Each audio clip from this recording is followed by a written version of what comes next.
So I want to thank Lucretia Washington. Thank you, Lucretia, for your donation to this channel. Thank you so much. Hello, everyone. Welcome again to Sussex Strong Global. So right now, I'm happy, but at the same time, I'm sad. Happy that a neutral party investigated and found concrete proof of the smear campaign against Meghan, the Duchess of Sussex. But I'm also sad that there are people who are low, vile, hateful, and deranged that spend so many years tormenting this woman, according to them, for fun. For years, the supporters have been calling this out when we see the dangerous hate, lies, misinformation, and character assassination against Meghan, the Duchess of Sussex. The hate has trickled down to Harry and their kids. Last week, Mr. Christopher Bosie, CEO of Bot Sentinel, announced that he was going to do an in-depth investigation into the anti-Meghan Markle / anti-Sussex accounts on Twitter. In fear, these accounts started attacking Mr. Bosie and started to spread some very dangerous lies about him as well. Christopher sent a message to trolls that he will not back down no matter what. He and his team saw the level of derangement that they never saw before in their lives.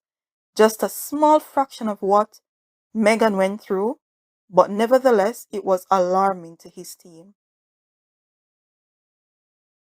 Bot Sentinel manually reviewed thousands of tweets, and every account that was listed broke the Twitter rules. One account, Dutch of Nar Sussex, which was previously suspended and uses multiple accounts to harass the Duchess of Sussex, this account holder actively recruit people to join her group. This account holder, by the way, was interviewed by BuzzFeed, and their response was, it was created for fun, and that these things are being taken literally and they're nothing more than jokes. Are you kidding me? Are you really kidding me? Harassing a woman to the point that she wanted to kill herself while she was pregnant is fun? You deranged lunatics? No, it's not fun. The dehumanization and character assassination of Meghan Markle is not fun. It is cruel. It is despicable. Encouraging each other to stab her in her stomach while she was pregnant was not fun. Sending her white powder to scare her into a was not fun. Accusing her of every crime known to mankind so that you can feel superior to her is not fun. Racially attacking her and her children is not fun, you deranged nutjob. To the point that they have to seek therapy is not fun. It is evil, it is cruel, and inhumane. Who raised you people? Why are you so hateful? Why are you people so hateful? So according to Bot Sentinel, which is a platform that works to combat disinformation and targeted harassment on Twitter, 114,000 tweets were analyzed and found 55 single-purpose accounts also identified as primary hate accounts and 28 secondary hate accounts. These secondary accounts help to further amplify the primary accounts. These accounts, primary and secondary accounts, for 70% of all original hate-targeted content. This content is estimated to reach 17 million users on Twitter. They spread the most hateful content.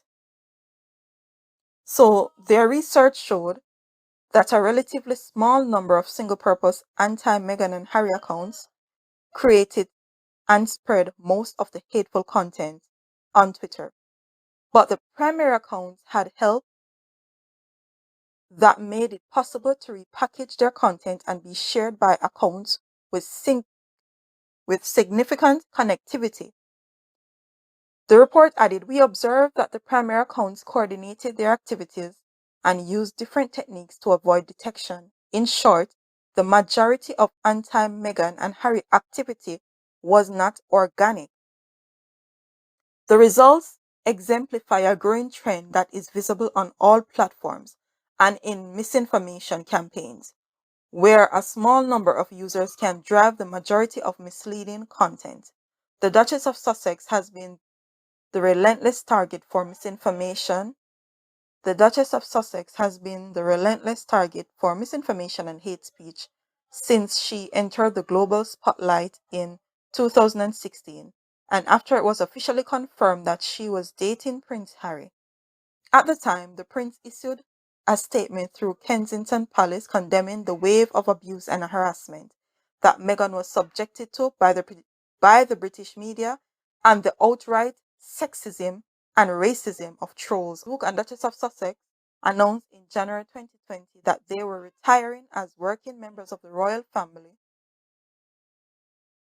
Huffington Post UK's Nadine revealed only results showing that Meghan was targeted by hundreds and hundreds of racist and sexist tweets after the announcement.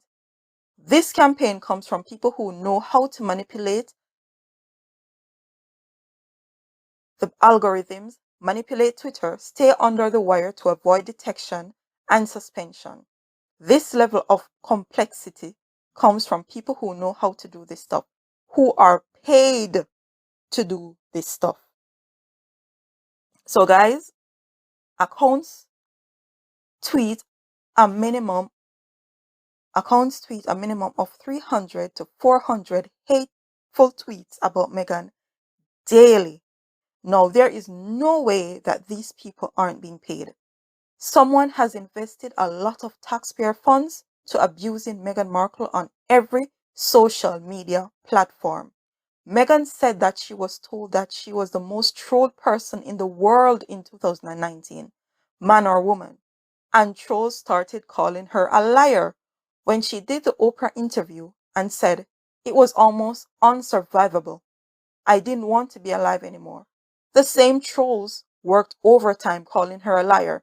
There is no evidence that Meghan is telling the truth. Not that we doubted. Christopher said trolls are getting organized outside of social media. It's much harder for Twitter to stop this because it does not look on the face of it as coordination.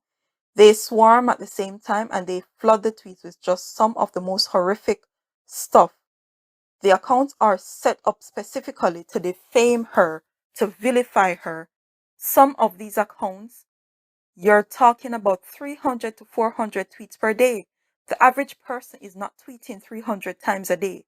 The average person is not spending literally every day tweeting about a specific topic or person. So it's either one person who is not getting a lot of sleep or multiple people using the same account. Other victims of social media attacks include former First Lady Michelle Obama, Kamala Harris, Vice President, Greta Thunberg, and Hillary Clinton. And so, okay, guys, someone is paying these people. There have even started using digital blackface so that they can seem more authentic and not racist when they attack her. I want to know what these platforms will be doing to stop this hate and smear against the Sussexes, specifically Meghan. I am waiting and will be watching to see what Twitter will be doing because Twitter has already removed some of these accounts. Some of these accounts starting a few weeks ago. And another platform that is, well, a few platforms that are a cesspool of hate, Facebook, and yes, even YouTube, because YouTube recommends hate channels. when you're looking for anything on Meghan Markle, the first channels that they recommend are hate channels. And it seems that the Sussex pro accounts are being targeted, are being demonetized, while the hate accounts are thriving. They're making a lot of money hating and spreading misinformation and lies about Meghan Markle. Harry said that they were fighting against powerful forces, and from what I observe, those forces involve media giants such as Rupert Murdoch, who owns the News International, Viscount Rothermere, who owns the Mail newspaper, Richard Desmond, who owns the Express, the Barclay brothers, who owns the Telegraph. These men own 70% of UK media, and it is their newspapers that also drive the hate against Meghan Markle along with these trolls and royal family. And yes, I say the royal family because every attack against Meghan is so that the other Duchess can look good. Someone is paying these newspapers and trolls to torment Meghan, and I hope that one day we can get evidence as to who is using taxpayer money to fund this. So prayers, love, and support from their supporters, friends, and family is what has kept them strong.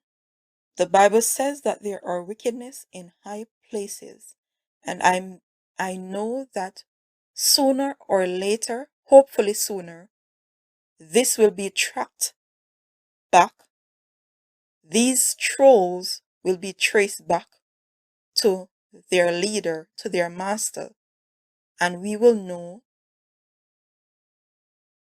once and for all who is behind the smear campaign. We suspect, but we need evidence. So we are waiting because, as Meghan says, a lie never stands forever.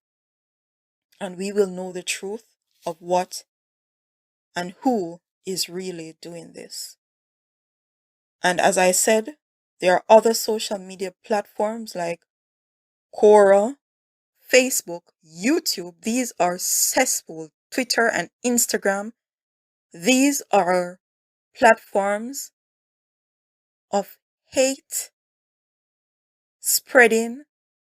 People are using these platforms to spread hate, misinformation, conspiracy theories, and they are riling people up to hurt this woman and to hurt her family. And no matter how much you report them, they do nothing. So these platforms are responsible for the abuse of Meghan Markle, since they refuse to do anything to stop it. They refuse to remove these accounts, these channels that is spreading the hate, but they will target a pro Sussex account and tell you that you have violated their policies, and even when you haven't. So you reporting on the me reporting on the Sussexes is violating their rules and their policies. But someone who creates a channel to specifically hate Meghan Markle, spread lies about her, her children, and her husband is not violating their policy, right? These channels are being rewarded. These platforms are a part of the problem, and I hope that someday they will clean it up. They will put a stop to it, and Meghan can be free of these deranged nut jobs that are being paid to target her. So, okay, guys, I can go on and on about this all day, but for now, I'm going to leave it there, and we're going to follow up on what is happening and see how we can help What Sentinel has sent out a list of all the accounts that they've found to be violating the Twitter rules by targeting Meghan, the Duchess of Sussex, and I hope that Twitter will do something about it. I hope that all these platforms will be doing something about it very soon. So until next time, guys, remember, let's not just aim to be strong. Let's aim to be Sussex strong. Until next time, goodbye.